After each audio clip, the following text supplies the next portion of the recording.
الله وحده لا شريك له وأشهد أن محمدا عبده ورسوله أما بعد أيها الإخوة والأخوات.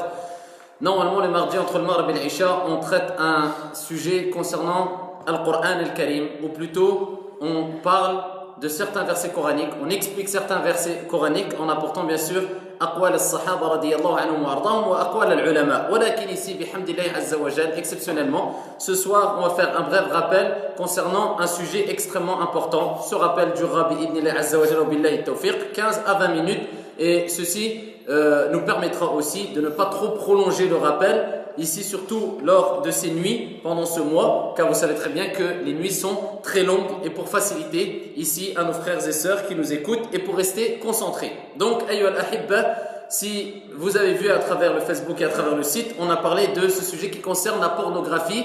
Inna Allah la yastahi min al-haq. Pourquoi ce sujet-là? Parce que c'est une réalité qui a touché de plus en plus de frères et sœurs dans la communauté du prophète alayhi afdalus salati wa askat taslim, c'est-à-dire le fait de voir ici ces films ici pornographiques, ou alors on va dire ces scènes obscènes. Et ça, je le dis avec expérience, car je l'ai entendu pas une fois, pas 10 fois, mais des centaines de fois.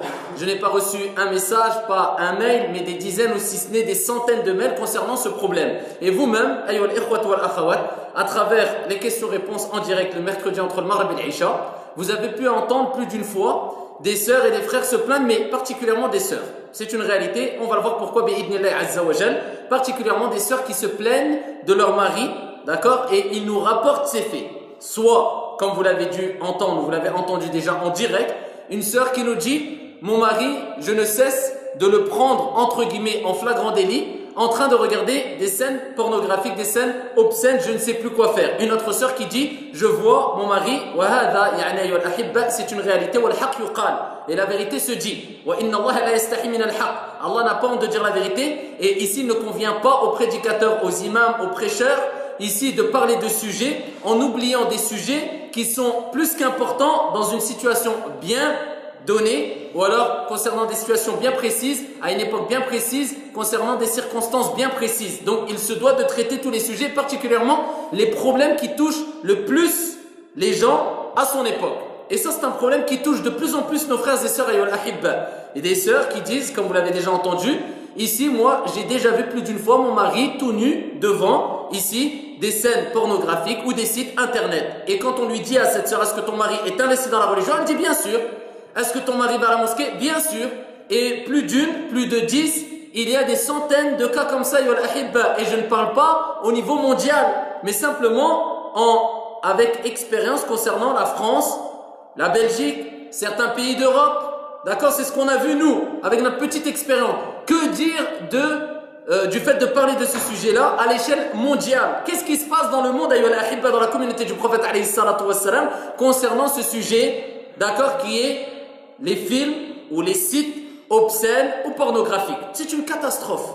Hadith wa la haraji Abdallah. On pourrait rentrer dans les détails et je pourrais vous citer des scènes qui vous choqueraient, car même moi ils m'ont choqué. Mais je n'ose même pas les dire, bien que normalement il conviendrait de les dire. Voilà que je me limiterai à dire qu'il y a beaucoup de frères qui sont tombés ayyuhal ahibba dans cette maladie. Car c'est une maladie qui réside dans le cœur. Cette maladie qui est, il ne peut plus, il n'arrive pas à s'empêcher ici de regarder des scènes, que ce soit à travers la télé ou des sites internet, des scènes obscènes. Il n'arrive pas. Et moi j'en ai parlé avec des gens concernés, des personnes concernées. Et quand tu leur parles, ils disent je veux mais je n'arrive pas. Si tu veux, c'est une sorte de drogue. C'est une maladie. Car la drogue, c'est une maladie. Et quand tu verras le comportement de celui qui est drogué, qui est accro à la cigarette, qui est accro à la drogue, peu importe la drogue, qui est accro à l'alcool, réagira ici quelque part de la même manière que celui qui est accro. Car c'est une drogue, c'est une maladie. Et les deux sont touchés par une maladie très grave. D'accord? Il réagira de la même manière que ceux qui sont touchés par ces drogues, par l'alcool, par ces maladies-là. Et il dira, je veux, j'essaye, mais je n'arrive pas. Donc, quelles sont les solutions? C'est le but, bi'idhnillah azza wa jal, ou parmi les principaux buts, ici de cette intervention brève, concise et claire, wa billahi tawfiq, wa la nuzaki ala Allahi ahada. Donc, ayyuhal ikhwat wal akhawat, on dit qu'il y a beaucoup de sœurs et de frères qui sont concernés, mais particulièrement les sœurs. Mais je dis, quand je parle des sœurs, en général, c'est surtout les sœurs mariées. Parce que quand, ici par expérience, vous allez voir qu'il y a des sœurs qui sont touchées par cette maladie, c'est-à-dire le fait de ne pas pouvoir s'empêcher de regarder ces scènes obscènes à travers des sites ou des films, c'est en général les sœurs qui ne sont pas mariées. Et vous le savez, et ça a été prouvé et on l'a déjà expliqué plus d'une fois, que l'homme, ici, Allah l'a créé ainsi. Il a plus de pulsions, il a plus d'envie ici que la femme en général. D'accord? Donc il a plus d'attirance envers la femme que la femme a d'attirance envers l'homme. Et c'est pour ça que nous disons, c'est bien pour ça ou parmi les raisons pour lesquelles Allah Azza wa Jalla, il a légiféré le hijab al-shar'i à la femme, pas à l'homme. Et la règle de base est que la femme a droit de regarder l'homme, d'accord, de voir son visage, contrairement ici à l'homme. Et ça, on va le rappeler bi'idnillah Azza wa Jalla avec certaines preuves ou quelques preuves et des paroles des gens de science bi'idnillah Azza wa Jalla. Naam, il y a des sœurs, et moi j'ai vu des cas, des sœurs qui disent je ne suis pas mariée, mais je n'arrive pas. Et je me souviens d'une scène, et bien sûr ici si je le dis ouvertement, c'est que personne ne connaît cette sœur-là, et que je ne citerai pas bien sûr son nom-là, mais ici ça sert de ibra, de leçon pour l'ensemble des frères et des sœurs, et je pense, ça ne m'étonnerait pas, qu'à travers cet enregistrement, peut-être dans 2 jours, peut-être dans 1 mois, peut-être dans 6 mois, beaucoup de sœurs vont se retrouver, c'est possible. Ça ne m'étonnerait pas en tout cas. Donc nous disons, qu'il y a des sœurs qui sont touchées comme cette sœur, qui m'a rapporté ces faits, et qui m'a dit, un jour, alors qu'elle disait, j'ai été éduquée dans une certaine ambiance islamique, certaine entre guillemets. Et elle dit, un jour je suis tombée, regardez un peu, l'impact de la mauvaise éducation et le fait de ne pas craindre Allah Azza wa Jal, comment ça se répercute dans tes enfants, ya Abdallah, ya Amatallah. Ici elle dit, un jour, je cherchais des bonbons dans la chambre de mes parents. Regardez, ça commence par quoi? Je cherchais des bonbons dans la chambre de mes parents. Et je suis tombé sur des cassettes ou alors sur des DVD, cassettes vidéo ou DVD. Et ici, je les ai pris et moi, avec toute innocence, ici, elle ne pensait pas que c'était quelque chose de pervers ou d'obscène ou je ne sais quoi encore. Elle est partie, elle les a mis. Et quand elle les a mis, elle a vu que c'était des scènes obscènes, des films pornographiques. Et elle dit, depuis ce jour-là, alors que ça faisait des années, elle dit, depuis ce jour-là, j'ai été choqué, mais j'ai été marqué et j'ai tellement été attiré par mes passions que je n'arrive plus à m'empêcher de regarder ce type de scène maintenant à travers la télé ou à travers des sites internet. Jusqu'à ce qu'elle me dise, je ne rentre pas dans les détails, moi-même, sans l'aide et l'assistance de personne, à travers ces scènes qu'elle voyait, elle a perdu sa virginité. Je ne rentre pas dans les détails. Elle a fait des choses catastrophiques. Et ici, c'est une sœur voilée, qui aime Allah et son messager, et qui quand elle parlait, elle pleurait, et elle dit je ne sais plus quoi faire, comment faire. Donc les gens qui disent mais pourquoi traiter ce sujet-là, on ne dévoile pas tout ce qui se passe dans les coulisses, quand il y a la sonnette d'alarme qui est tirée, comme l'a fait une sœur il y a quelques jours encore et qui a dit s'il vous plaît ici donnez une solution, et que je lui ai dit, et promesse tenue bi'idnillah azza wa jal, je traiterai de ce sujet brièvement très prochainement. Ici elle n'en pouvait plus parce que son mari aussi était touché par cette maladie, elle a tout essayé, il ne cesse de regarder ces scènes pornographiques. Donc nous disons ça touche des sœurs et ça touche des frères. Donc il faut y remédier. Et certes le remède est amer. Certes le remède est amer. Walakin les résultats, ici on va le détour. Et ici, bi'idnillah azza wa jal, plus la personne fournira d'efforts et plus elle appréciera le résultat. Comme on le donne souvent cet exemple-là, comme l'ont donné les gens de science, c'est comme si une personne faisait un voyage très long, très pénible. Quand il va arriver chez lui et il va se reposer, il va apprécier bien plus son repos que la personne qui a fait qu'un court voyage et qui a souffert que très peu et qui a éprouvé que très peu de fatigue lors de ce voyage.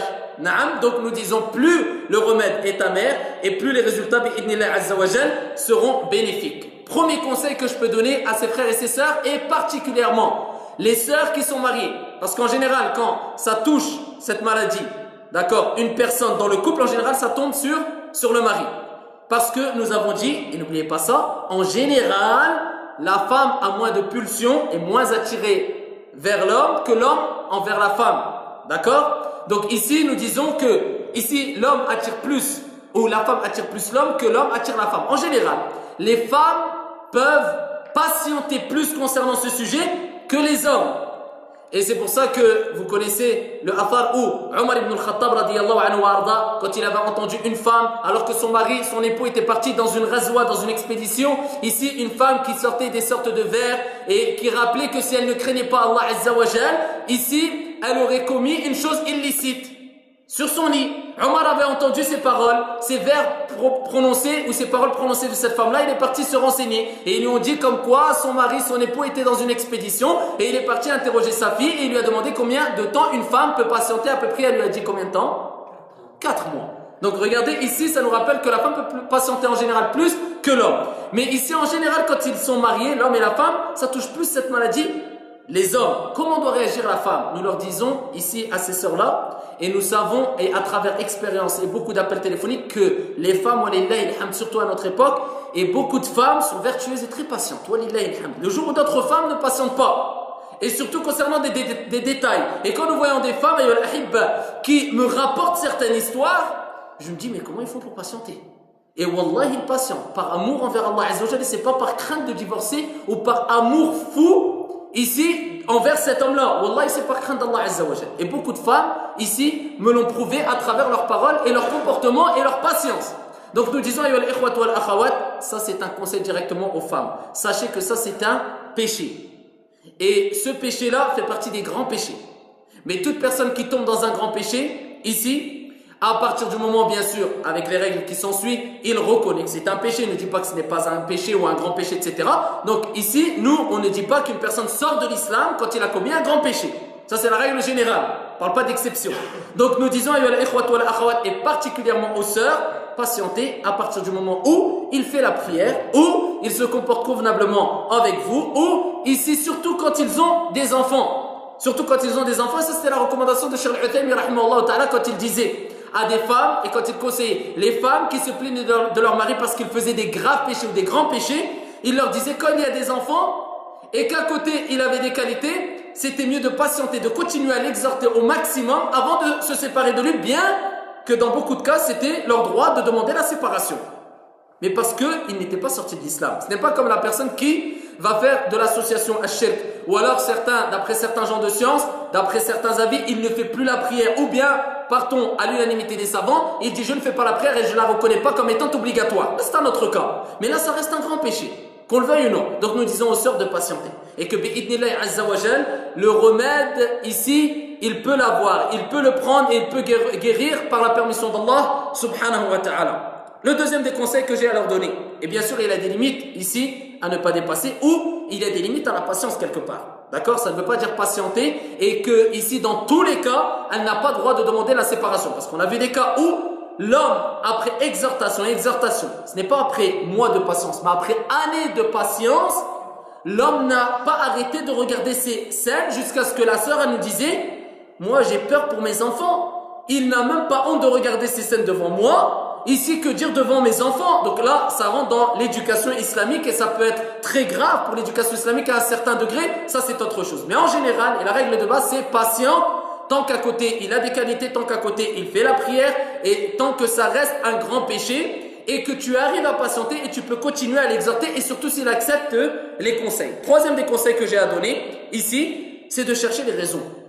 Avant de condamner, avant de dire pourquoi telle personne fait ceci et cela, je ne suis pas là moi le premier pour dire c'est des personnes vouées en enfer, c'est des personnes égarées, c'est des personnes perverses, ils n'ont aucun bien en eux. Non, le but ce n'est pas ça. Le but c'est de trouver des solutions.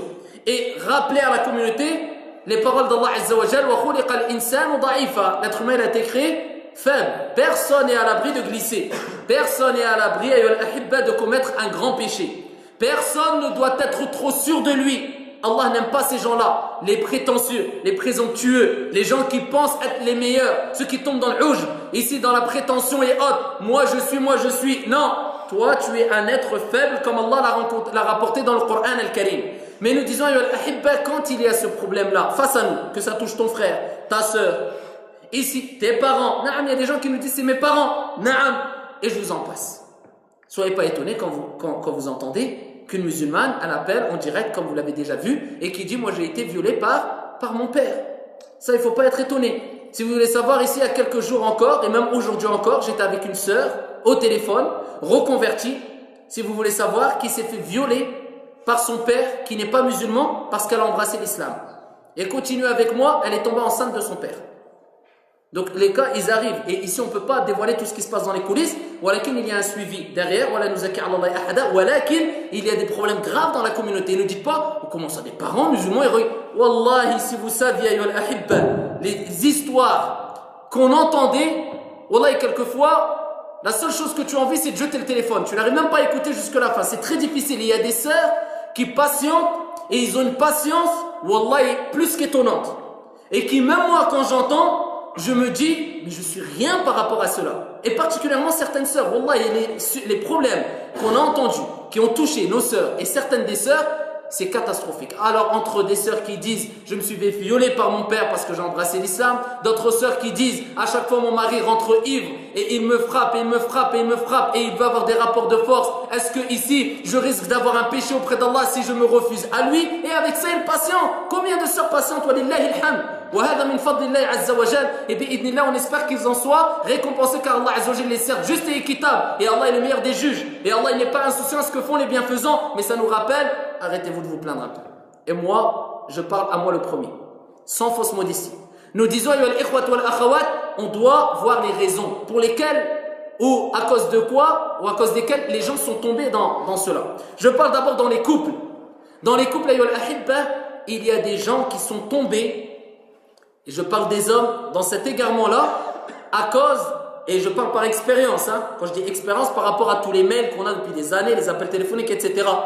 Ici, à cause de la négligence de leur épouse, et je ne généralise pas, mais certains, ils sont tombés dans cet excès à cause de ça. C'est-à-dire que leur épouse, ici, se sont tellement laissés aller, ils ne font plus attention à elle, jusqu'à arriver à un point où l'homme se dit: moi, je ne peux faire autrement que de patienter avec mon épouse, car je ne veux pas divorcer quelque part. Et en plus, j'ai des enfants, mais quelque part, j'ai un certain besoin. Elle ne me satisfait pas, et ça a été une cause, et ce n'est pas excusable pour cet homme-là, mais ça a été une cause, et dans beaucoup de cas, que l'homme glisse. C'est pour ça que ça, c'est un appel à nos sœurs, et un appel à nos frères aussi. Comme il disait Abdullah ibn Abbas, Turjuman al-Qur'an al-Karim, concernant le verset coranique qu'elles ont des droits équivalents à leurs devoirs, il dit: j'aime m'embellir pour mon épouse comme j'aime que mon épouse s'embellisse pour moi. L'homme, s'il se laisse aller envers sa femme, la femme risquerait d'avoir un dégoût ou se lasser de son mari. Et ne pas dire: oui, je suis trop sûr de moi, je suis le plus beau, je suis le plus fort, le plus intelligent, l'être humain il est faible. Et pareil, la femme elle doit se dire ça, que le mari peut se lasser de moi. Et la femme, il faut qu'elle sache que c'est une ibadah, le fait de se préparer, de se parer pour son époux. Et ici, de mettre les habits que son époux aime. Et ici, il y a des frères qui l'ont déjà dit. Moi, il y a Akhil Karim, et nous on a déjà entendu ça. Je rentre souvent de voyage car je voyage souvent. Et quand je rentre de voyage, ici, ma femme ne m'accueille jamais comme moi je le souhaiterais. Et elle me délaisse, alors que je suis parti pendant une longue période. Le seul souhait que j'ai, c'est de retrouver mon épouse. Et ici, elle se laisse aller. Et quand je lui dis de mettre certains vêtements, elle ne veut pas. Et elle dit: je suis fatiguée, etc. Et ensuite, à force, avec l'accumule, le mari se lasse de sa femme. Et dû à son manque de crainte d'Allah Azzawajal, il glisse et il tombe dans ces égarements-là. Soit les scènes obscènes, ou soit il trompe son épouse. Donc nous disons, parmi les raisons, c'est le délaissement, la négligence de soi-même ou qu'on retrouve chez l'homme ou chez la femme. Et n'oubliez pas que le prophète alayhi salatu wassalam, il dit: a'ti kulla dhi haqqin haqqa, donne à chacun ici son droit. Et le prophète alayhi salatu wassalam, il dit dans un hadith: ici ton corps a un droit sur toi, donc toi tu dois prendre soin de ton corps, ma sœur. Toi mon frère, tu dois prendre soin de ton corps et tu dois t'embellir pour ton épouse comme toi tu aimes que ton épouse s'embellisse. Et ça c'est un point qu'il ne faut pas négliger, selon ses capacités. Bien sûr ici, il peut avoir du délaissement, mais il y a des limites. Et il ne faut pas que ça soit vraiment une règle générale chez l'homme ou chez la femme. Donc nous disons ici, il faut se réveiller par rapport à ça dans les couples. Clair? Ça, c'est parmi les raisons qui ont fait que beaucoup de frères sont tombés dans cet égarement-là. Et en général, on a dit les sœurs, c'est très rare que vous allez voir des sœurs mariées qui tombent dans cet égarement. C'est très rare, mais ça existe. Moi, personnellement, pas longtemps encore, j'ai entendu des sœurs, et il y a des sœurs qui m'ont appelé, qui m'ont contacté, et qui m'ont dit: je crains Allah, j'aime mon mari, c'est un mari vertueux, c'est un mari pieux, et Allah m'en est témoin. Et ici, mais je suis désolé, mais je suis tombé dans un égarement avec des sites de chat, etc. Je suis tombé amoureux d'un autre homme. Pourtant, elle met son hijab shara'i, elle est mariée avec son mari, et elle est avec lui, elle dit: je l'aime, et il me respecte, et il est très bien avec moi, mais c'est plus fort que moi. Je suis tombé amoureux d'un autre homme, comment je fais? Et j'en peux plus, et Shaitan, il vient me faire entrer al-wasawis, et il n'arrête pas de me dire: divorce pour te marier avec tel homme, c'est ton droit, c'est ton haq. À cause de quoi? À cause du fait que quoi? Allah Azza wa Jalla, il nous dit dans le Coran al-Karim: et toute personne qui s'écarte de quoi? Du rappel d'Allah, il vivra une vie plein de gêne. ومن أعرض عن ذكري فإن له معيشة ضنكا. Et Allah, qu'est-ce qu'il dit dans le Coran? Car ici, le Coran, c'est dhikr, c'est un rappel. Il dit, Ya ayyuhalladhina amanu, la tattabi'u khutuwati shaytan. Ne suivez pas les pas du shaitan. Les gens sont trop sûrs de soi. C'est pas grave. Et c'est pour ça que nous disons, le fait d'avoir la télé à la maison, c'est une chose. Je ne dis pas que c'est bien et qu'on cautionne et qu'on approuve. On en a déjà parlé, on a déjà mis en garde claire sur la télé. Ça, c'est les vraies mises en garde. D'accord? Bien qu'il y a d'autres mises en garde qui sont vraies, mais les plus importantes, c'est ceux-là. D'accord? Contrairement à ceux qui passent leur temps à mettre des mises en garde sur des choses moins importantes, qui soit sont quelquefois importantes, en délaissant le fait que quand il rentre chez lui, il a oublié de mettre en garde sur quoi? Sur ce qu'il regarde tous les jours, c'est-à-dire la télé. D'accord? Donc nous disons la télé et Internet. D'accord, soit. Et rajoute le téléphone portable. Et on avait parlé et on avait rapporté les paroles d'Ibn Baz qui disait que ça faisait partie des quoi? Des signes de la fin des temps. Ici, ces trois choses principales qui ont détruit beaucoup de jeunes, beaucoup de couples, beaucoup de parents. Ces trois choses-là, si tu ne sais pas t'en servir, délaisse-les, abandonne-les. Parce qu'il y a beaucoup de frères, ils pensent que, alhamdulillah, moi je suis en confiance, moi je sais que ma femme elle est pieuse, et la femme, moi je sais que mon mari est pieux, etc. Walakin ici, ils ne font pas attention à ce que regarde son mari sur Internet, ce que regarde son mari à la télé, et ce que fait son mari avec son téléphone, et vice versa. Attention, je ne dis pas qu'on doit jouer aux enquêteurs et avoir su'adhan et espionner l'un envers l'autre. Non, je dis simplement des choses claires en ayant la bonne opinion de son mari et le mari la bonne opinion de sa femme. Mais la moindre des choses, c'est de regarder en général et de faire attention, et c'est une chose connue pour le mari et pour la femme, qu'est-ce que regarde la femme à la télé et qu'est-ce que le mari regarde à la télé. En général, la femme, qu'est-ce qu'elle regarde sur Internet? Et le mari, qu'est-ce qu'il regarde sur Internet? Et en général, le mari avec qui il parle au téléphone, ses fréquentations. Et la femme avec qui elle parle au téléphone, c'est-à-dire ses fréquentations. Juste ça. Combien de maris, ils sont négligents? Et il dit, c'est pas grave, hein. Moi, à partir du moment où, khlas, hein, moi je sors de chez moi, elle fait ce qu'elle veut, moi j'ai tiré ma responsabilité. Abadan. Ça, c'est toi qui en rendras des comptes. Si toi, tu as laissé une télé à la maison et que ta femme ne sait pas s'en servir, demain, quand tu mourras, toi qui as acheté cette télé, et toi qui as cautionné le fait qu'elle regarde des choses illicites, ou vice-versa, c'est toi qui en rendras des comptes, ya Abdallah. Et ton compteur de sayyi'at, il tourne. Car ici, toi, tu as montré une voie de mal. Et ici, tu as le même péché que celui qui l'a commis, comme le prophète a dit, sans que cela ne diminue en rien au péché de celui qui l'a commis. Donc ici, il faut faire attention quand tu sors de chez toi, ce que ta femme fait chez toi de mal à cause de toi. C'est toi qui as les péchés, Abdallah. Même si tu es là maintenant au cours, ta femme elle est chez toi et elle regarde le haram à la télé et que tu pouvais arrêter ce munkar. Ici, comme il se doit, car c'est chez toi, c'est toi, ici, le responsable principal dans ta maison. Ici, tu en rendras des comptes, ya Abdallah. Le prophète a dit, s'il ne peut pas avec sa langue, s'il ne peut pas avec son cœur, et ceci le degré le plus bas de la foi, c'est pas que dehors chez toi, c'est chez toi aussi. Donc ici, nous disons, ça ne doit pas être un jeu de policiers et voleurs à la maison, non. Mais ça doit être conforme à ce qu'Allah a dit dans le Coran al-Karim, وَالْمُؤْمِنُونَ وَالْمُؤْمِنَاتِ بَعْضُهُمْ أَوْلِيَاءُ بَعْضٍ. Les croyants et les croyantes sont les alliés les uns des autres. وَتَعَاوَنُوا عَلَى الْبِرِّ وَالتَّقْوَى. Entraînez-vous aux œuvres de bien et de piété. C'est une entraide. Tu aides ton épouse et elle t'aide. Et on n'est pas là pour dire oui, mais il m'a dit, je vais lui dire la prochaine. Non, on s'aide. Alhamdulillah, barakallahu fik pour ta nasiha. Et toi, barakallahu fik pour ta nasiha, ma soeur. Et on pense aux enfants. Comme je vous ai dit tout à l'heure, la situation de cette sœur qui est tombée alors qu'elle voulait prendre des chocolats ou des bonbons dans la chambre de ses parents, elle tombe sur des DVD. Je ne dis pas que c'est votre cas ou que c'est notre cas. Walakin, regardez, ça a commencé à cause de quoi? Du péché des parents. Ça s'est répercuté dans quoi? Dans l'enfant. Regardez, subhanallah, la preuve que tu vas le payer. L'être humain, la personne n'aura ou ne récoltera que ce qu'elle a semé, comme Allah subhanahu wa ta'ala. Donc nous disons, al-jaza'u min jinsil amal. Ici, si tu veux une bonne récompense, travaille pour. Si tu veux être châtié ou vivre le malheur à travers le comportement mauvais de tes enfants, la perversion de tes enfants, ici, désobéis à Allah Azza wa Jalla. C'est aussi simple que ça. Donc nous disons, à nous de contrôler la télé, à nous de contrôler Internet, à nous de contrôler le téléphone, à nous de contrôler les jeux vidéo surtout. Allez voir les jeux vidéo des enfants. La plupart des jeux vidéo des enfants, il y a des femmes dénudées, ou presque toutes nues. La plupart des jeux. Soit de la musique, soit des femmes dénudées, soit des jeux qui attirent les jeunes, c'est-à-dire il faut voler, casser, piller, frapper, se battre, c'est ce qui attire les jeunes. Après on pleure. Pourquoi mon fils il a des troubles psychologiques? Pourquoi attendez, ça c'est à notre époque, attendez. Vous avez vu les dégâts? Vous avez vu les dégâts dans la jeunesse qu'il y a au jour d'aujourd'hui? Ça on parle à des jeunes qui ont atteint quel âge? Maintenant ils ont juste 17 ans, 16 ans, c'est devenu une catastrophe. Ils ont le niveau dans l'égarement des jeunes qui avaient, par exemple on va dire même peut-être 23 ans à l'époque, 10 ans en arrière.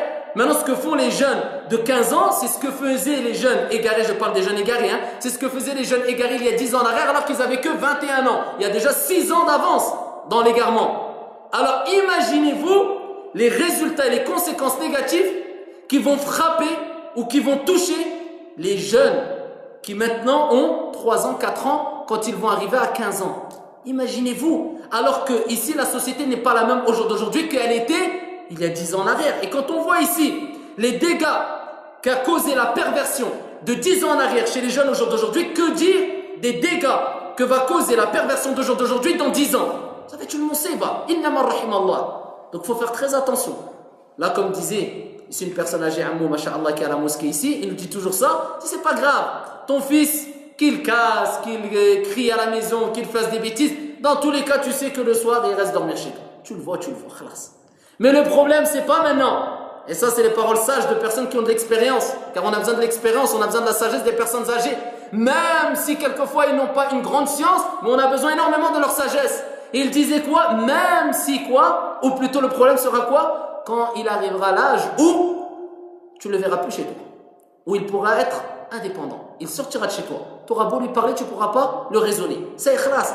Il se débrouille tout seul. Il vole de ses propres ailes. Là, tu récoltes les fruits. Là, ça dure une petite période de sacrifice, jusqu'à ce qu'il ait 13, 14, 15 ans. C'est là l'éducation la plus difficile. 16, 17 ans. Mais après, bi'idnillah, tu seras tranquille toute ta vie, fi dunya wa fil akhirah. Contrairement à la personne qui se laisse aller, que quand tu lui donnes des exhortations, il rigole.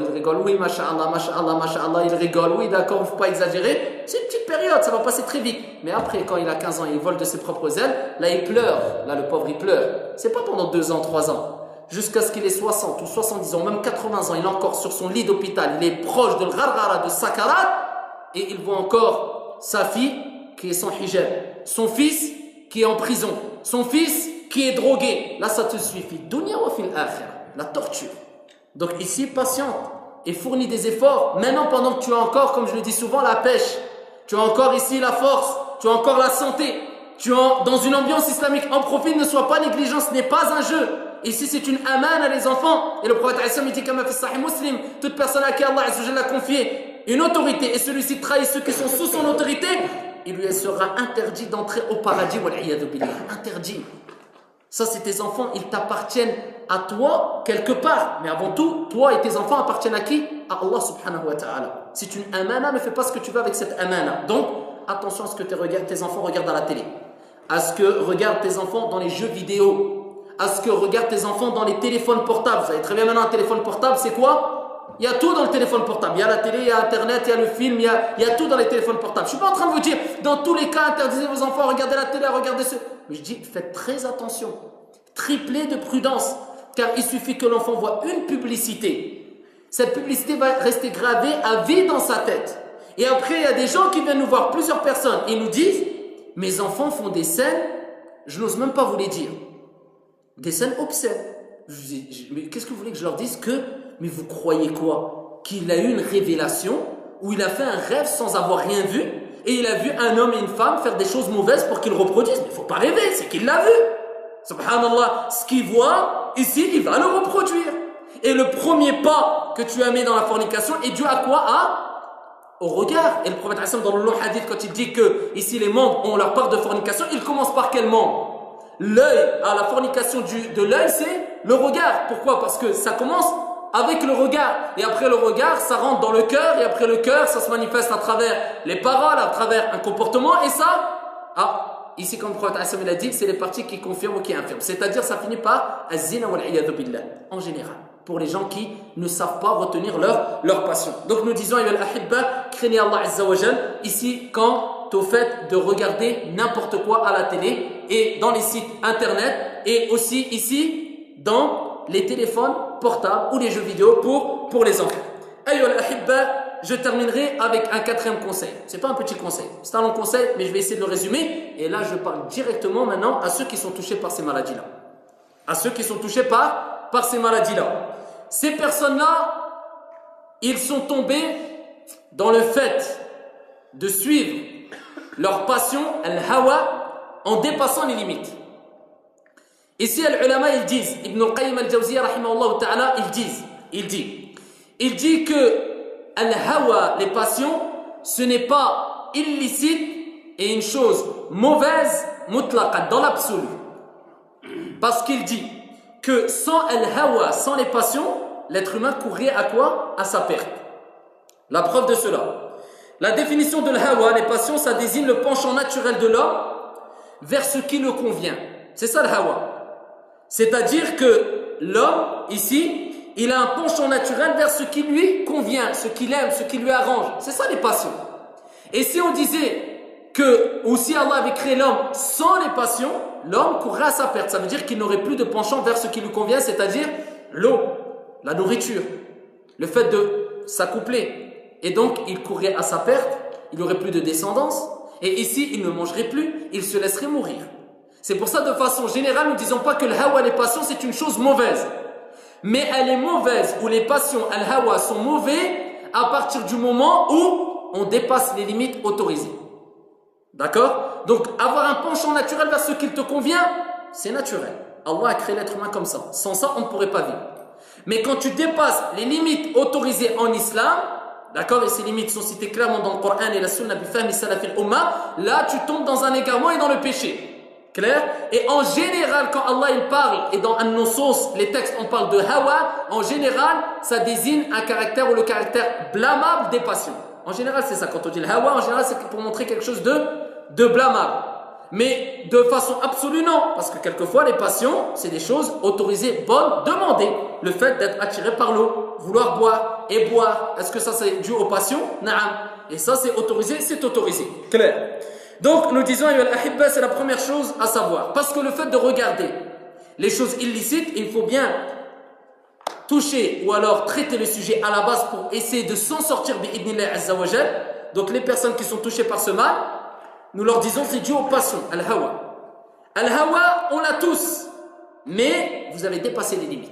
Comment ne pas dépasser les limites? Comment revenir? Est-ce que c'est encore possible? C'est possible bi'idnillah azza wa jal. Et pour ça, il faut un combat et il faut de la patience. Et il faut de l'aide auprès d'Allah Azza wa Jal à travers ad-du'a. Et certes, ce remède, ici, il est très amer parce qu'il est très difficile. C'est-à-dire de faire un combat, c'est-à-dire de patienter et c'est-à-dire de continuer et persister dans les invocations auprès d'Allah Azza wa Jal. Ce n'est pas en claquant des doigts que tu vas réussir à rester sur cette voie. Ici, al-istiqama, la voie droite, qui est le fait de patienter, le fait ici d'implorer Allah Azza wa Jal avec des invocations, d'accord? Et ici, le fait de faire ce combat-là. Ici, nous disons que la personne qui veut combattre ses passions, qui ont fait dépasser les limites, d'accord? Ou qui l'ont poussé à dépasser les limites, il se doit de raisonner et de regarder la réalité des choses et de se poser et de dire voilà les conséquences de l'hawa. Parce qu'en général, on est aveuglé par ce qui nous attire et les belles choses et les choses qui ont un bon goût. Mais on sait très bien que ça dure que quelques instants. On le sait. N'importe quelle passion, n'importe quel plaisir qui est haram, illicite ou même licite, ça dure combien de temps? Quelques secondes, quelques minutes, quelques heures, c'est très bien. Même si tu as très faim, au bout de quelques minutes, quand tu as bien mangé, si on te proposait un meilleur plat que celui que tu avais mangé, tu en voudrais même pas. Et akramakumullah, peut-être que si on te force à le manger, tu voudrais vomir. Donc ce plaisir se transformera en quoi? En un dégoût. Donc vous voyez que c'est quelque chose d'éphémère, on le sait. Mais ici, il faut réaliser et prendre conscience comme il se doit, que non seulement ça sera un remords ici-bas et dans le delà. Et ça ne sera que des répercussions néfastes pour toi, ta famille, tes enfants, et ton devenir ici-bas et dans le delà. Et les conséquences sont néfastes. Réalisez et prenez conscience des mauvaises conséquences. Al-Hawa, ça a été une cause que beaucoup de frères et sœurs ont divorcé. Ça a été une cause que beaucoup d'enfants sont sortis avec ici de mauvaises mœurs jusqu'à ce que les filles sont devenues perverses, les hommes pervers. À cause de quoi? La perversité des parents. À cause de quoi? Des quelques plaisirs, certaines négligences. Ça a des conséquences très néfastes. Contrairement au fait de combattre son âme instigatrice au mal. Il faut savoir, parce que plus on te dit, regarde le résultat du fait de faire le bien. Quand tu vois les grands résultats, les grands fruits, ça te motive plus. Mais les gens, ils oublient ça et Shaitan, il te fait oublier. Tu dis, mais non, regarde, ça va être un plaisir. Si tu le fais pas, tu n'auras pas de plaisir et tu vas vivre jamais sans plaisir. Regardez Shaitan. Shaitan leur a embelli leurs actions. Mais regardez, prenez conscience ici des résultats et des répercussions et soyez sûrs. Sans rentrer dans les détails de sciences religieuses avec des preuves de sciences religieuses, avec des exemples concrets, comme je vous ai dit, je vous rappelle ici, et vous le savez tous et toutes, que c'est des plaisirs éphémères. Et ces plaisirs, tellement qu'ils sont éphémères, peuvent se transformer en un dégoût quelques minutes après. La preuve que ça dure que quelques instants et c'est quelque chose d'éphémère. Et même ceux qu'on a mangés, d'accord, comme certains sahaba ont rapporté que le prophète leur a comparé cette vie d'ici-bas avec quoi? Les excréments. Ce que vous avez mangé et qui était un plaisir pour vous, vous savez quel est son devenir. Donc ici, Allah Azza wa Jalla ne cesse de nous montrer des signes clairs et concrets pour nous rappeler que cette vie, elle est éphémère. Et les Sahaba, ils ont compris, jusqu'à ce qu'ils donnaient des exemples concrets. Qui quelquefois, on va dire, oui, mais c'est un peu gênant de dire ces exemples, mais il les donnait. Regardez comme dans l'exemple où le prophète, il a rappelé qu'Allah Azza wa Jalla, il compare cette vie d'ici-bas à quoi? Azzakumullah, des excréments. Et ici, certains Sahaba, radiyallahu anhum ardam, qu'est-ce qu'ils faisaient? Ils donnaient des exemples concrets et ils se mettaient au niveau des gens. D'accord? Donc, par exemple, on a la parole d'Abdullah ibn Mas'ud, radiyallahu anhu warda. Il disait, quand tu es attiré par une femme, quand tu es attiré beaucoup par une femme, il disait quoi? Pense aux odeurs désagréables que cette femme peut dégager. Regardez, subhanallah, il se mettait au niveau des gens pour leur montrer. Regardez, concrètement. Donc, est-ce que vous croyez que la plus belle des femmes sur la surface de la terre n'a pas de mauvaise odeur? Akramakumullah, quand elle va aux toilettes, c'est une réalité ou pas? Mais regardez, on va dire oui, c'est gênant. C'est une réalité ou pas? Et quelquefois, pour réveiller les jeunes, il faut leur dire des choses comme ça. Est-ce que l'homme qui est en face de toi, est-ce que tu crois que c'est le prophète Hassan, quand il sue, ça sent le muscle? C'est une réalité ou pas? Et les compagnons, ils utilisaient certains termes comme cela pour ici faire réagir les personnes. Et c'est pour ça que les ulama, ils disent, il y a une qa'ida dans l'islam qu'on doit mettre en application dans ad-da'watu ila Allah azza wa jal, nunazzilu an-nas manazilahum. On se met au niveau des gens. D'accord? On se met au niveau des gens. C'est pour ça que quelquefois, je fais un petit autoroute ici. Ici, vous savez, la vidéo qu'on a fait il y a quelques temps, qui concerne, je ne voulais pas en parler, mais ça me vient à l'esprit, et ici pour montrer comment on doit se mettre au niveau des gens, ici une petite vidéo qu'on a fait sur peut-on s'amuser?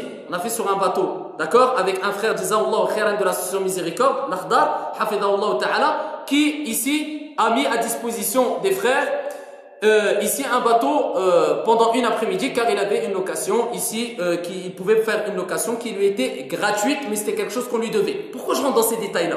Parce qu'on a vu la bassesse, l'ignorance, le degré, mais vraiment, et le comportement puéril de certaines personnes à travers leur message. Jusqu'à ce qu'on a vu des gens qui disaient, oui, mais pour des prédicateurs, se mettre en t-shirt, faire ici une vidéo comme ça à la plage, franchement, il y a plus important.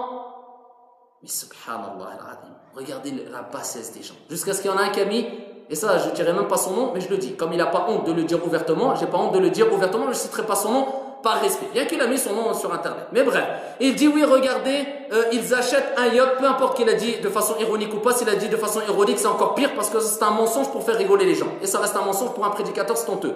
Des gens qui achètent un yacht avec l'argent du Parti Socialiste, ceci est une honte, avec, je ne sais plus exactement, à l'islam authentique.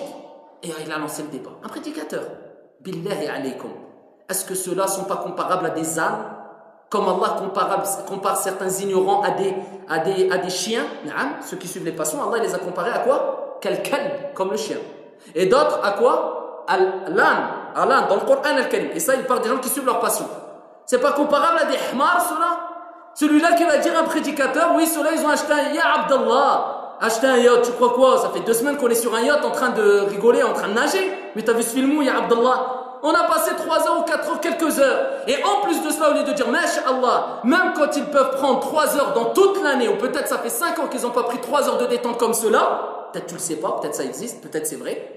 Au lieu de dire avec ça, ils pensent aux jeunes qui sont égarés, qui sont frustrés, qui se disent, mais si je rentre dans la religion, je sais que je pourrai plus m'amuser, et ils pensent à eux. Parce que toi, Masha'Allah, t'es déjà pieux et vertueux, sache qu'il y a des autres hommes, on s'adapte à tous les niveaux. Non, ils pensent à ces jeunes qui ont peur de s'investir dans l'islam en se disant, si je m'investis dans l'islam, je pourrais plus passer des vacances, et regarde mes copains s'amusent, et regarde ils vont à la mer, moi je pourrais plus, tout ceci haram. Non, au lieu de dire, ils pensent aux gens, toi tu réagis avec ton petit cerveau, ton petit cervelet, d'accord, de quelques centimètres sur quelques centimètres, et en train de te dire, oui mais ils sont en train de s'éclater, pourquoi, je vois pas, peut-être c'est pour se montrer, peut-être, wallah, les gens ils sont devenus, wallah, quelquefois tellement que c'est gros, je dis, attends, peut-être c'est moi qui ai un problème. Et ça, c'est pour montrer la bassesse, excusez-moi du terme, mais la stupidité de certaines personnes. D'accord? Et ça, c'est pour rappeler aussi qu'il y a des gens qui ne voient pas plus loin que le bout de leur nez. Ils agissent sans hikmah, sans sagesse. Et ils pensent qu'à eux-mêmes. Et ils voient toujours le mal. On doit s'adapter aux gens. Regardez Abdullah ibn Mas'ud, il disait des choses concrètes pour que tout le monde comprenne. Et nous, c'est comme ça qu'on doit parler aux jeunes, avec tout respect, sans dépasser les limites et sans parler avec obscénité. Mais dire à un jeune, ça va le choquer plus que de lui dire quelquefois, un jeune qui est très loin de la religion, mon frère, crains Allah, baisse ton regard. Et si tu viens avec, il est loin de la religion, il ne sait même pas c'est quoi de taqwa Allah. Déjà, des gens qui sont dans la religion, ils savent même, il y en a plein qui ne savent pas c'est quoi de taqwa Allah, et même quand ils savent, pour l'appliquer, Allah musta'an, hadith ou la haraj, parler c'est facile, appliquer c'est autre chose. Ala kulli hal, quand tu vas lui dire, il va dire, déjà taqwa Allah, je ne comprends pas. Est-ce que c'est plus bénéfique pour lui de lui dire taqwa Allah alors qu'il ne comprend même pas, ça veut dire quoi en français, il ne sait même pas le sens, ou lui dire, mon frère, écoute, cette femme qui t'attire, n'oublie pas qu'elle a des mauvaises odeurs, et elle dégage des mauvaises odeurs. Donc pour lui dire un peu, khalas, ouais, je remets les pieds sur terre. C'est vrai, elle a des mauvaises odeurs, subhanallah, c'est pas, hein, je suis en train, le shaitan me montre, il est en train de faire un film comme, en train de rabaisser les femmes, hein. Les hommes ont des mauvaises odeurs, les femmes ont des mauvaises odeurs, ça c'est clair. Donc nous disons ici, utiliser des exemples concrets comme le faisaient les Sahaba radiyallahu anhum wa ardahum. C'est pour ça, parmi les conseils que nous donnons ici aux jeunes, et aux gens qui sont tombés dans cela, c'est de se dire que c'est un remède amer. Mais vous inquiétez pas, Fawarab bil Kaaba, ici les fruits seront très sucrés. Et ici vous le regretterez ni ici-bas et ni dans le delà. Car ça c'est des actes d'obéissance. Et Abdullah ibn Abbas, radiyallahu anhu wa an abi, il nous a rappelé c'était quoi les fruits de l'obéissance. Et c'est quoi les fruits amers de la désobéissance. Et il disait, l'obéissance, d'accord, Allah Azza wa Jal apporte. Donc toi tu vas t'écarter de la désobéissance, tu vas obéir à Allah. Tu vas dire c'est dur, mais c'est des petits, c'est des secondes, des minutes de plaisir éphémère qui vont te faire mal au cœur, qui vont faire que tu es une personne gênée, frustrée. Tu vas te sentir mal après. Et c'est ça le péché, rapporté par l'imam Muslim. Avant de revenir sur la parole d'Abdullah ibn Abbas, rapporté par l'imam Muslim, le prophète alayhi salatu wa salam a décrit c'était quoi le péché. Et il a dit le péché, c'est ce qui te rend gêné. Il fait de toi une personne gênée. Quand tu le fais, tu es gêné. C'est ça le péché. Il y a des gens qui disent c'est halal, c'est haram. Quelquefois, il ne faut pas 1000 preuves. C'est clair. Le péché et la désobéissance, elle est souvent claire.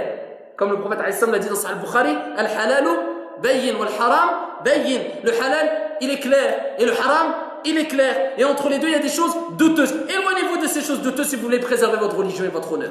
Donc, éloigne-toi de ces choses douteuses. Et ici, le prophète dit dans Sahih Muslim, le péché, c'est ce qui provoque en toi la gêne. Quand tu vas le faire, personne ne te voit. Même si personne ne te voit. Mais par contre, tu vas être gêné. C'est-à-dire, tu vas être gêné, tu vas te sentir mal. Donc, ceux qui veulent savoir, et ceux qui se voilent la face quelquefois, ils disent, mais c'est pas haram. Voilà, pose-toi la question. Et rappelle-toi comment tu te sentais le jour où tu as fait cette chose-là, qui pour toi n'était pas haram. Ou que tu es en train de faire. Et à chaque fois que tu te retrouves dans une chose, ou face à une chose, et que tu as ces caractéristiques que je vais citer, ces 2 caractéristiques, sache que tu fais une chose détestée par Allah Azza wa Jalla et c'est un péché. Et tu en rendras des comptes. Quand tu le fais, tu es gêné. Et tu détesterais que les gens dévoilent ce que tu as fait. Ah, tu n'aimerais pas. Tu ne voudrais pas que les gens dévoilent. Qu'on montre aux gens, voilà ce qu'il y a. Donc si ce n'est pas un péché, normalement tu dois sentir bien. Et si on dit, regardez Foulan ce qu'il a fait, tu dois rester te sentir bien. Donc ici, il n'y a pas de problème. Mais comment ça se fait que... Ah non, non, ne dis pas aux gens. Ah, il y a un problème. Et quand tu l'as fait, tu te sens gêné. Et ça, c'est un péché. Khalas. Et si ce péché-là, plus tu vas le faire, c'est-à-dire non seulement tu crois que c'est quelque chose qui va t'apporter du bien, mais c'est que quelques secondes, en plus ça va te rendre quoi? Gêné, tu vas te sentir mal. Et c'est clair, et on le sait, n'importe quelle personne qui fait un péché, en général, qui a un minimum de croyance d'Allah et de foi, quand il a fait ce péché, il se sent mal. Donc regardez, normalement tu fais pour te sentir bien. Le résultat, ce qui nous importe c'est quoi? Innamal a'malu bil khawatim. Les actions ne valent que par leur fin. Ne pense pas pendant que tu vis ce bonheur. Après ce bonheur éphémère, c'est quoi le résultat? Pourtant tu as suivi tes passions, tu te sens mal. Regardez la preuve, Allah il te montre le résultat, c'est du mal. Tu vas te sentir gêné. Pourquoi le faire pour se sentir gêné à la fin? Alors qu'on sait que ce qui va te rester de ces plaisirs, c'est qu'un souvenir éphémère. Il va rien te rester là. Donc ici, fais un effort. C'est dur, mais fais. Allah Azza wa Jalla dit laqad khalaqna al-insana fi kabad. On a créé l'être humain pourquoi? Une vie de lutte.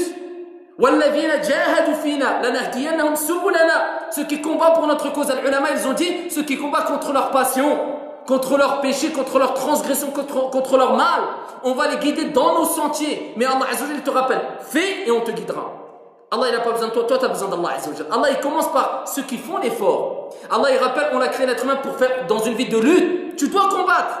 Et c'est ça, comme Hassan al-Basri, rahimahullah ta'ala, ils l'ont interrogé, ils l'ont dit, quel est le plus grand des combats? Il a dit le combat contre tes passions.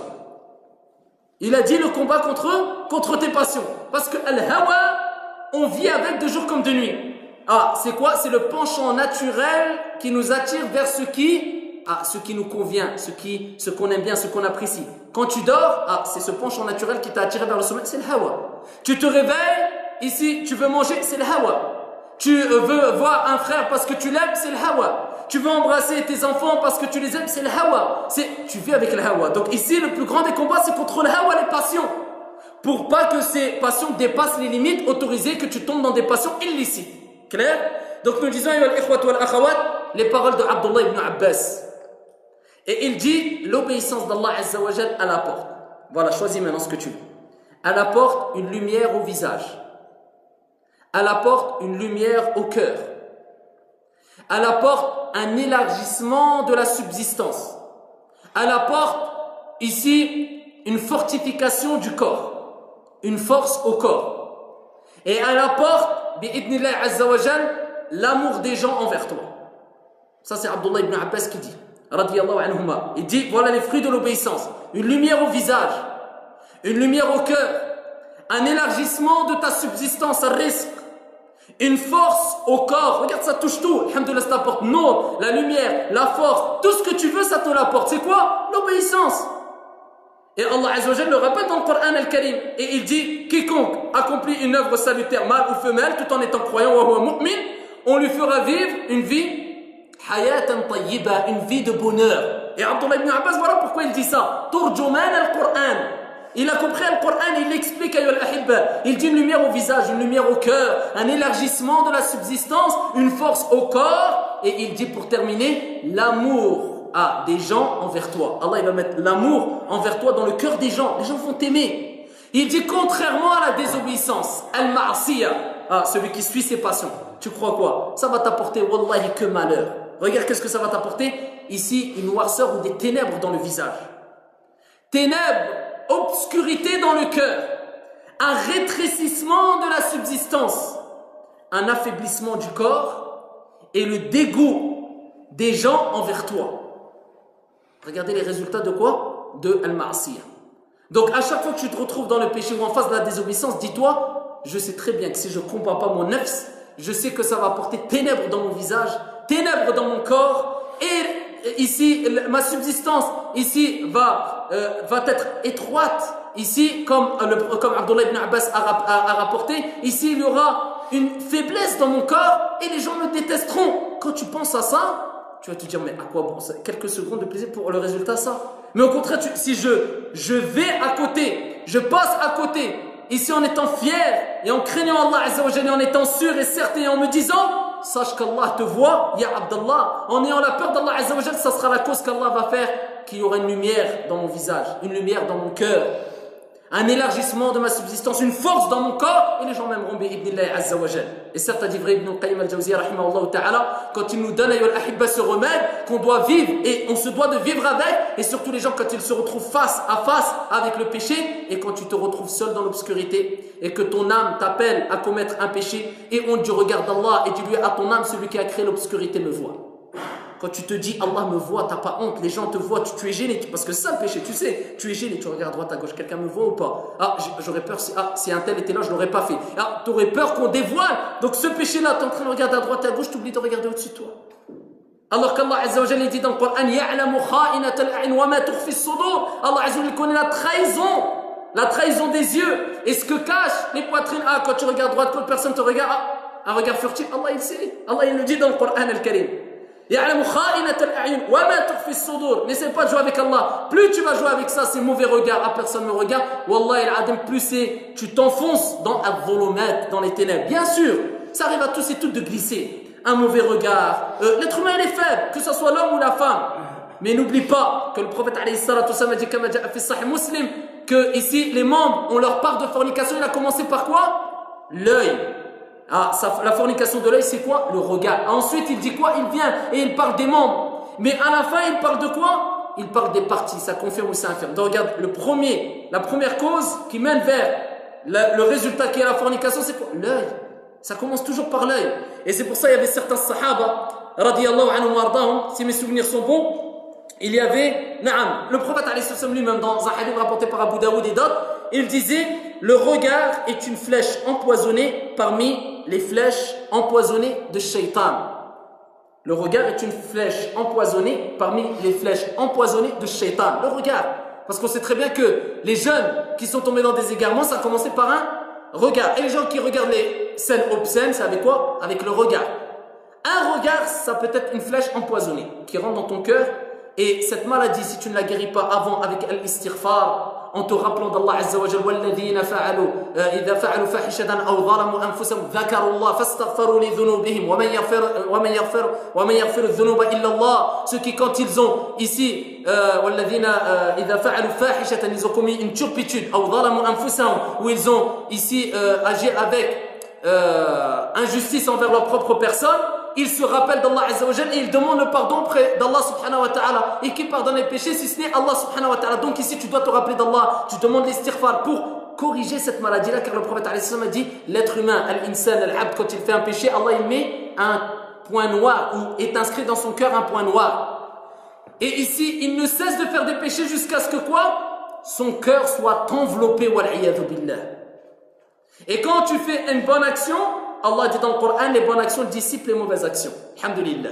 Donc tu dois te rattraper en faisant l'istighfar, en demandant pardon, en faisant une bonne action. Mais tu combats, c'est un combat. Mais ceux qui se laissent aller à regarder des centaines d'heures, des femmes illicites à regarder, ou bien des scènes obscènes ou pornographiques, est-ce que leur cœur est enveloppé ou pas? Naam, sûrement. S'ils ne se repentent pas. Donc après quand ils disent, je veux m'en sortir, je n'arrive pas, faut pas s'étonner, comme je donne souvent l'exemple, quelqu'un qui a un peu les mains sales, il suffit qu'il mette un peu de savon et de l'eau, ça part. Mais quelqu'un qui a rempli ses mains de graisse et de graisse et de graisse, est-ce qu'il va fournir les mêmes efforts que celui qui avait les mains un peu sales? Non. Donc ici, toi, tu es arrivé à un stade où tu as peut-être enveloppé ton cœur, ou ton cœur a été enveloppé ou presque enveloppé. Donc tu dois fournir plus d'efforts parce que tu as persisté plus longtemps dans le péché. Tu dois te réveiller, retrousser les manches et ici combattre, patienter et invoquer Allah Azza wa Jal. Remède amer, mais les fruits sucrés. On n'a rien sans rien. وَأَنْ لَيْسَ لِلْإِنسَانِ إِلَّا مَا سَعَى الْجَزَاءُ مِنْ جِنْسِ الْعَمَلِ. On n'a rien sans rien, ya Abdullah. Et Allah dit dans le Coran, il rappelle sa totale équité. Il dit جَزَاءً وِفَاقًا, récompense ici équitable. Tu as travaillé en bien, tu auras le bien. Tu as travaillé en mal, tu auras le mal. D'accord? Donc nous disons, parmi les conseils qu'on peut apporter aux jeunes, c'est de se rappeler les paroles de Abdullah ibn Abbas toujours et dire, je ne veux pas avoir le visage obscur, mais avoir une lumière dans le visage, une lumière dans le cœur, une force au corps, un élargissement de ma subsistance et l'amour des gens envers moi. Et je passe à côté de ce péché qui va rester quelques secondes. Mais on n'a rien sans rien. On doit fournir des efforts et se mettre dans une bonne ambiance avec des gens qui sont des gens de bien, en faisant un combat et en faisant les causes. Même si tu n'arrives pas, comme une personne qui veut arrêter la cigarette, il va prendre toujours un paquet de cigarettes avec lui. Ou alors il va rentrer dans Azzakumullah des bars où on fume la cigarette. Ou il va côtoyer des gens qui fument la cigarette. Est-ce qu'il est, il est rentré dans des conditions saines où il a utilisé des causes saines pour pouvoir arrêter? Non. Donc le mieux pour lui, c'est de quoi? Se débarrasser de ce paquet de cigarettes, ne pas rentrer dans les endroits où on fume et ne pas côtoyer des gens qui fument. Pareil. Donc ne va pas dans des sites, ou alors ici, reste toujours dans un endroit où il y a des gens quand tu rentres sur Internet. Au lieu de t'isoler dans une pièce tout seul, où il n'y a que toi et Internet, et bien sûr Allah qui te voit, non, mais Internet, par exemple dans la salle à manger où tout le monde passe, il y a du passage, par exemple. Ou bien ici, à chaque fois que tu côtoies des gens, dis-toi, est-ce que c'est des gens de bien ou pas? Parce que ici, vous savez très bien que le prophète il a dit, ici, al-mar'u ala dini khalili, la personne est sur la religion de son ami intime. Que chacun d'entre vous regarde bien celui qui prend comme ami intime. Si c'est des pervers, tu vas tomber avec eux. Regarde une bonne ambiance aussi, Abdallah, et efforce-toi d'écouter du rappel, le rappel d'Allah Azza wa Jalla, et surtout ce qui évite au cœur de se rouiller. Parce que cette maladie, elle est dans le cœur. Et le prophète, quand il parle du cœur, comme il dit quoi? Les cœurs se rouillent. Et pour éviter que ces cœurs se rouillent, pour nettoyer ces cœurs-là aussi, il faut quoi? Rappelez-vous de quoi? Al-Maut. Et lisez beaucoup Al-Qur'an Al-Karim. Pour éviter que ton cœur se rouille, lis. Mais on ne travaille pas qu'avec un hadith. Allah il dit dans le Qur'an, Afala yatadabbaruna al-Qur'an am ala qulubin aqfaluha. Il parle encore du cœur. Qu'ont-ils à ne pas méditer ou ne médite-t-il pas le Qur'an ou ont-ils des cadenas dans le cœur? Donc il faut lire avec méditation. Bonne compréhension. Lis le Qur'an et pense à la mort. Ça, c'est deux moyens que le prophète a donné pour éviter que ton cœur se rouille. Et on sent quelquefois nos cœurs, wal'iyadhu billah, illa man rahimallah, se rouiller. C'est-à-dire que tu as plus l'iman, tu vois que quand quelque chose se rouille, c'est quoi? Quelque chose qui a du mal à fonctionner, tu as du mal à avancer, à te lever à Salat al-Fajr, à faire des efforts, à t'asseoir pour écouter un cours de sciences religieuses. Le cœur, il est rouillé. C'est tout. Dis pas oui, mais deux fois, ton cœur, il commence à se rouiller, Abdallah. Tu penses pas assez à la mort et tu lis pas assez le Qur'an al-Karim. Tu fais pas assez d'efforts, tout simplement.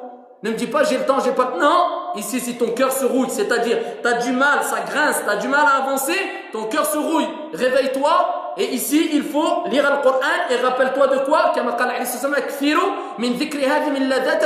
Augmenter le rappel du destructeur des plaisirs, c'est-à-dire la mort. La mort. Et surtout à ces gens-là, nous disons, n'oubliez pas les paroles du prophète alayhi salatu wassalam. Comme il dit dans le hadith authentique quand il rappelle que quoi? L'être humain ressuscitera sur la position, la situation dans laquelle il est mort. Combien de jeunes sont morts musulmans en train de regarder des scènes pornographiques? Eh bien, ils ressusciteront. C'est pas devant leurs parents, c'est pas devant leurs frères, c'est pas devant la communauté, c'est devant Allah Azza wa Jal, créateur des cieux et de la terre, en train de regarder ces scènes pornographiques. Combien de jeunes sont morts en train de forniquer? Combien de jeunes sont morts en train de ici, essayer de parler avec une fille pour l'attirer, faire des choses illicites? Combien? Plein, des centaines dans le monde, des jeunes musulmans je parle, et des sœurs musulmanes, il y a plein de cas. Vous pouvez voir les histoires réelles rapportées par certains chouyours, prédicateurs, imams, savants, ici à travers les sites, à travers les cours, à travers les conférences, des faits concrets.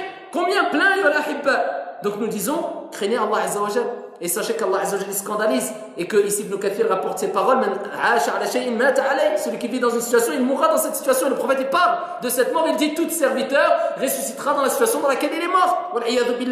Donc soit dans une bonne situation, soit dans une mauvaise situation. Donc n'oublie pas que quand tu regardes cette scène, Allah te voit, et si tu mets en colère Allah Azza wa Jal et Allah décide d'envoyer Malak al-Maut dans cette situation, ya Abdallah, tu as causé ta perte, c'est pas pendant 1 an, 2 ans, ici pendant des années et des années, peut-être des centaines, peut-être des dizaines, peut-être des milliers, mais disons même le fait de rentrer 1 seconde en enfer, ya Abdallah, c'est une souffrance que jamais un être humain sur la surface de la terre a connue. 1 seconde. Que dire de centaines ou de dizaines de jours ou d'années ou de mois ou peut-être éternellement pour les personnes qui sont mortes dans l'association ou autre, wal'iyadhu billah. Donc nous disons, craignez Allah Azza wa Jal. Allah, il n'est pas insouciant à ce que font les pervers, les injustes, les égarés. Ici, tout le monde peut glisser, tout le monde a des faiblesses. Voilà que nous disons, il y a des remèdes. Parmi ces remèdes-là, il y a le mariage. Il y a le mariage. Le prophète il a dit, oh vous les jeunes, mariez-vous, ceux qui n'ont pas les capacités de se marier, qu'ils jeûnent. Il y a des solutions licites. Quand vous êtes mariés, mes sœurs et mes frères, évitez qu'il y ait ces débordements. Donc la femme, elle s'embellit au maximum pour son mari, elle fait tout pour attirer son mari. Et pareil, l'homme fait tout pour attirer sa femme. Et on invoque Allah Azza wa Jal et on ne se met pas dans des situations qui vont faire qu'on va glisser. Et je ne dis pas d'aller faire les inspecteurs à la maison, parce que ça c'est interdit. Ne vous espionnez pas. Il y a beaucoup de sœurs qui disent oui, je surveille le portable de mon mari, je regarde les mails ou les messages ou le mari. Ça c'est interdit en islam. Tu n'as pas le droit d'aller espionner comme ça. On a la bonne opinion. Moi, quand je dis de surveiller, ça veut dire que, en général, c'est clair. En général, ton épouse, elle regarde quoi à la télé? Les gens, ils savent. Soit elle va dire non, elle écoute que le Coran al-Karim. Ou bien, elle regarde que vraiment, c'est quand il y a des émissions, c'est des émissions vraiment licites, sur la nature, sans musique, des choses comme ça. Ou elle regarde des cours, c'est clair. Ou là, tu vas dire, c'est clair, je sais qu'elle regarde que des séries toute la journée. C'est ça que je dis. Je dis pas aller faire une enquête et de surveiller. Non. Si on rentre cette ambiance dans la maison et ce manque de confiance, le couple ne pourra jamais avancer comme il se doit. Et les personnes qui vivent dans ce foyer, comment voulez-vous qu'ils craignent Allah Azza wa Jalla comme il se doit? Parce que l'homme, il aura plus peur de la femme que d'Allah, et la femme aura plus peur de l'homme que d'Allah. Alors que nous, on est là pour satisfaire Allah. Et quand l'homme ici conseille la femme, c'est pas pour l'espionner et la critiquer, mais pour l'aider. Ça veut dire que quand l'homme va avoir un défaut sur la femme, il ne va pas dire regarde, t'as vu, t'as fait, tu es une perverse. Non, au contraire, il va lui parler avec des paroles douces. Regarde, ittaqillah, t'as fait ça, c'est pour ton bien. Donc, et elle doit dire alhamdulillah que j'ai un homme qui me dit ça, et vice versa. Ici, l'homme, quand il voit sa femme qui vient dire ittaqillah, il doit dire alhamdulillah, j'ai une femme qui m'aide, c'est un soutien. Maintenant, les gens sont confondus tout dans la religion, illa man rahim Allah, particulièrement concernant le conseil et la critique. Certains, ils ont rendu le conseil une critique, et d'autres la critique le conseil. Il y a le bon conseil en islam et il y a la critique gratuite. Il ne faut pas confondre les deux choses. Donc s'entraider dans le bien, c'est des conseils bénéfiques, des bons conseils, comme le prophète a dit, ad-dinu nasiha. La religion tout entière est le conseil. Clair? Il met l'accent sur le conseil, comme il a dit, al-hajj arafa. Le hajj c'est arafa. Ce n'est pas que arafa, mais pour montrer l'importance de arafa. Ad-dinu nasiha. Ce n'est pas que le conseil, mais pour montrer l'importance du conseil. Donc ça c'est quelques remèdes, et je répète que ces remèdes ils sont amers. Ici, pour terminer avec les conseils, ça sera plutôt des conseils généraux. Je dirais aux jeunes, ici qui ne sont pas encore mariés, et qui sont malheureusement faibles jusqu'à ce qu'ils tombent, par exemple, dans le fait de parler avec des femmes étrangères, quelquefois dans zina, la fornication, etc. Ici, craignez Allah Azza wa Jal, réveillez-vous avant qu'il soit trop tard.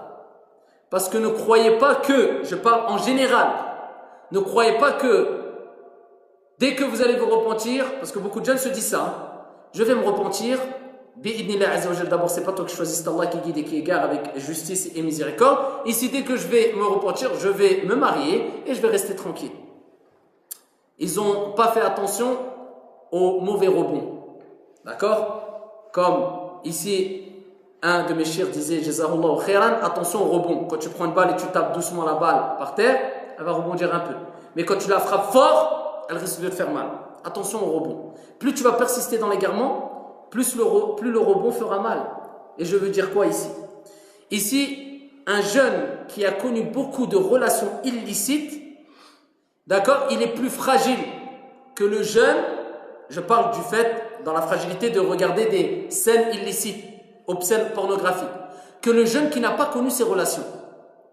Parce qu'un jeune qui n'a pas connu ces relations-là, ou très peu de relations avec des femmes étrangères, ou même pas du tout, celui-là, quand il va connaître une femme dans le licite, il va se marier, il sera moins attiré par les autres femmes et par, ici, ces scènes illicites. Contrairement aux jeunes qui aura connu par exemple plein de femmes malheureusement, akramakumullah dans l'illicite, quand il va se marier, ici tellement qu'il a habitué son âme à côtoyer plusieurs femmes, ici une seule femme ne le satisfera pas. Il ne sera pas satisfait par une femme. Et Shaitan va le pousser à quoi? À faire l'illicite avec d'autres femmes. Mais il va se dire, non, je ne peux pas parce que je suis marié, je suis dans l'islam maintenant. Donc il va se dire, je ne peux pas le faire ouvertement, je vais le faire de façon cachée. Et c'est ces gens-là en général qui glissent. Et qui tombent dans quoi? Dans le fait de regarder des scènes pornographiques et autres. Parce qu'il dit, je ne peux pas divorcer, je ne peux pas avancer, parce que je veux rester avec ma femme. Mais à côté, j'ai trop de pulsions. Je n'ai pas d'autre choix, donc j'aurais... Vous savez pourquoi? Il a habitué trop son âme avec ces choses illicites. C'est pour ça les jeunes, nous leur disons, craignez Allah Azza wa Jalla. Si vous voulez vivre le bonheur et être satisfait de votre épouse, être satisfait de vos épouses, ici à ce moment-là, il ne faut pas persister dans le haram. Il faut faire très attention, ça c'est un message que je donne aux jeunes qui m'écoutent et qui ne sont pas encore mariés. Et qui se disent, bon, quelquefois, Shaitan leur dit, je le sais. Et ceux qui m'écoutent, ils disent, c'est vrai, il a dit vrai. Et Shaitan leur dit, on profite un peu après khlas. Et même peut-être Shaitan va leur dire, non, plus tu vas en profiter et plus tu seras satisfait après quand tu te marieras avec une femme. Regardez Shaitan, la'anahullah. Et ici, c'est l'inverse. C'est pour ça que nous disons, pendant que vous avez la chance, entre guillemets, d'être parmi les gens qui n'ont pas encore connu l'illicite, je parle des jeunes, donc à ce moment-là, faites pas l'erreur, mariez-vous vite et vous allez voir que vous allez vous sentir beaucoup mieux que si aucune autre personne qui a connu beaucoup d'illicites, celui-là ne sera pas satisfait. Et je ne généralise pas. Ça, il y a eu beaucoup de cas et je sais que c'est ça la raison. Parce que ici, on prend les témoignages dans les détails de certains frères et certaines sœurs. Et quand on cherche la maladie, on voit que c'est ça. Et beaucoup de fois, c'est ça. Et ça ne veut pas dire que khlas, dès qu'une personne a connu beaucoup de situations illicites ou relations illicites, automatiquement, elle sera comme ça. Non, abadan. Mais il y a beaucoup de cas, c'est à cause de ça. Et ça, c'est un message que je lance aux jeunes qui ne sont pas encore mariés. Donc, pour terminer, ittaqullah ya ibadallah wa aussi nafsi wa iyyakum bi taqwallahi azza wa jalla. Ces scènes, ayyuhal ahibba, ne causent que gêne, amertume, remords ici-bas et dans le delà. Ça détruit des familles, ça détruit ici des familles et ça détruit des relations entre les parents et les enfants. Parce que moins tu vas te respecter et moins tu vas respecter cette religion et sache que moins tes enfants te respecteront. C'est comme ça. Plus tu vas craindre Allah et plus tes enfants vont craindre Allah Azza wa Jal. Plus tu vas te respecter toi-même et ton honneur et tu vas respecter ta religion et plus tes enfants vont te respecter. C'est comme ça, il n'y a pas de secret.